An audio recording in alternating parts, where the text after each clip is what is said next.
ब्रेकनंतर आपल्या सर्वांचं पुन्हा एकदा स्वागत। आळंदीमध्ये पालखी प्रस्थान सोहळ्यादरम्यान इंद्रायणीला पूर आला आणि त्यानंतर चारही पूल वाहतुकीसाठी 3 दिवस बंद होते।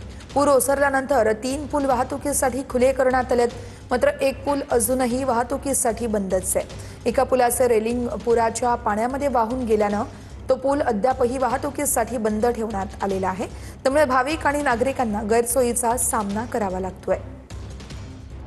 संत ज्ञानेश्वर महाराज पालखी सोहळ्याच्या अगोदर 3 दिवस आळंदीमध्ये मोठ्या प्रमाणामध्ये पाऊस झाला आणि याचमुळे या ठिकाणी जोरदार पावसाने चारही पूल सध्या बंद अवस्थेत पाहायला मिळत होते। कारण की चारही पुलावरची जी वाहतूक होती ती सध्या बंद करण्यात आली होती।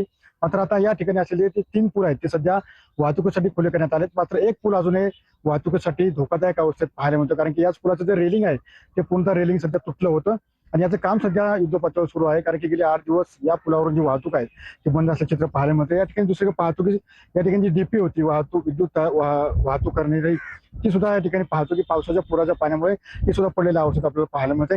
त्यावर अभिषेक सुनील दिघे, TV9 मराठी, आळंदी।